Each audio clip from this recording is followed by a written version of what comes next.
മക്കളെ, ദിവ്യകരുണയുടെ തിരുനാളിൻ്റെ ദിവസം ഇതാ സമാഗതമായിരിക്കുകയാണ്.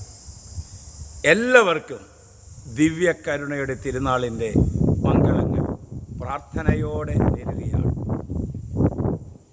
ഓശാന ഞായർ മുതൽ പുതുഞായറാഴ്ച വരെ കരുണയ്ക്കായി പ്രാർത്ഥിച്ച്, പാപികളുടെ മാനസാന്തരത്തിനായി പ്രാർത്ഥിച്ച്, സ്വന്തം പാപക്കടങ്ങൾക്ക് വേണ്ടി പ്രാർത്ഥിച്ച്, അനേകം മക്കൾ രക്ഷ പ്രാപിക്കാൻ വേണ്ടി പ്രാർത്ഥിച്ച സുന്ദരമായ ദിനമായിരുന്നു ദിവ്യകരുണയുടെ ഈ നവനാൾ സുദിനങ്ങൾ. നമുക്ക് ഒരുമിച്ച് ചേരാം. എല്ലാ സമയവും നമുക്ക് നഷ്ടപ്പെട്ടു പോയെങ്കിലും ഈ വരുന്ന ശനിയാഴ്ച രാവിലെ 9 മണി മുതൽ വൈകിട്ട് 9 മണി വരെ ദിവ്യകരുണയുടെ തിരുനാൾ ജെറൂസലം വചന കൂടാരത്തിൽ ആഘോഷിക്കുകയാണ്.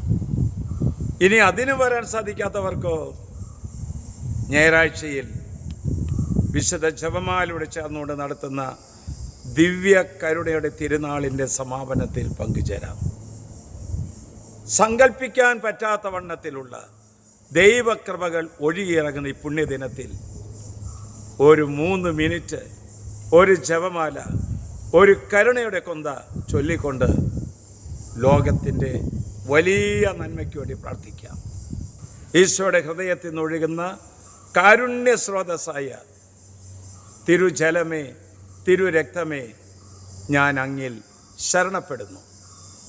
നമ്മുടെ കർത്താവ് ഈശോ മിശിഹായുടെ കൃപയും പിതാവായ ദൈവത്തിൻ്റെ സ്നേഹവും പരിശുദ്ധാത്മാവിൻ്റെ സഹവാസവും പരിമളവും ദിവ്യകരുണയുടെ മഹത്തായ കൃപകൾ സർവ്വമക്കളും സ്വീകരിക്കുവാൻ ഇടവരുത്തണമേ, ഇപ്പോഴും എപ്പോഴും എന്നേക്കും. ആമേൻ.